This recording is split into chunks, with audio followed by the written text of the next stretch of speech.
L'ère des cristaux, tome 2. Deuxième tome, suite, qui est un peu dans la même veine que le premier. On va encore suivre Fausse, qui essaie de chercher un peu un sens à sa vie, un sens, un objectif aussi qu'elle peut réaliser.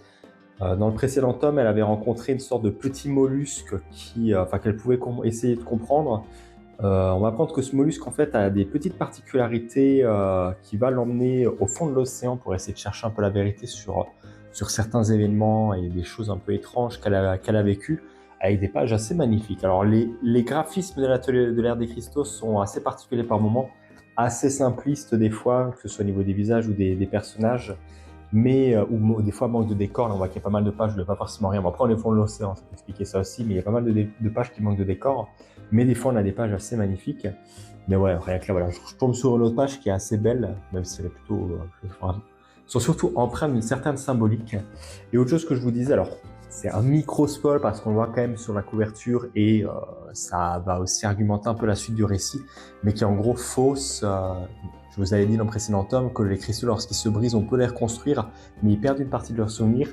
Et ce qui va un peu arriver à Fausse dans cet tome, elle va se faire briser, mais il y a des parties de son corps qu'on va pas pouvoir récupérer, donc on va lui greffer d'autres parties, notamment au niveau des jambes. Là, on voit qu'elle a des jambes un peu différentes, avec un autre matériau qui a l'air compatible avec elle, mais du coup va altérer un peu ses souvenirs parce qu'il y a des événements qui étaient liés à une partie de son corps qu'elle a complètement oublié. Elle sait plus forcément elle se rappelle plus forcément tous les événements, et on va voir le personnage changer un petit peu déjà, avoir de nouvelles facultés physiques et de nouveaux désirs aussi un petit peu qu'elle n'avait pas forcément avant.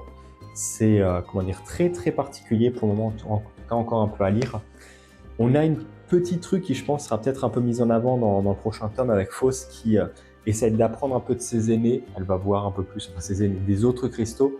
Elle va essayer de voir un peu comment est-ce qu'ils combattent, essayer de les aider aussi des fois un peu sur le champ de bataille. On la présente sur la fin. Elle va aider les deux améthystes, les deux sœurs améthystes aussi un peu à faire leur travail de garde, à veiller, à battre les Séléniens qui arrivent. Donc c'est un peu particulier. Fausse qui essaie de chercher. On nous a dit au début, elle n'avait pas forcément de but dans la vie. Elle était un peu nulle en tout. Là, on a l'impression que maintenant qu'elle commence un peu à se développer un peu plus, elle a envie de s'ouvrir un peu plus au monde et essayer de tester encore des choses, de tester les choses sur lesquelles elle n'était pas forcément très forte. Mais on a quand même hâte de voir un peu ce que ça va l'amener. Et on a aussi des petites mentions, déjà des humains. Je ne vais pas forcément trop dévoiler parce que ça a l'air d'être l'un des mystères de la série qui va peut-être nous tenir en haleine. Mais apparemment, les humains pourraient exister sous une autre forme ou seraient séparés vu qu'on se... Bon, les humains, le traitement n'existe plus dans le monde, mais existeraient peut-être sous une autre forme et les cristaux seraient peut-être l'une de ces formes qui serait reliée aux humains. Donc, hâte de découvrir tout ça et les liens un peu entre tous ces différents événements. Et toi, t'en penses quoi?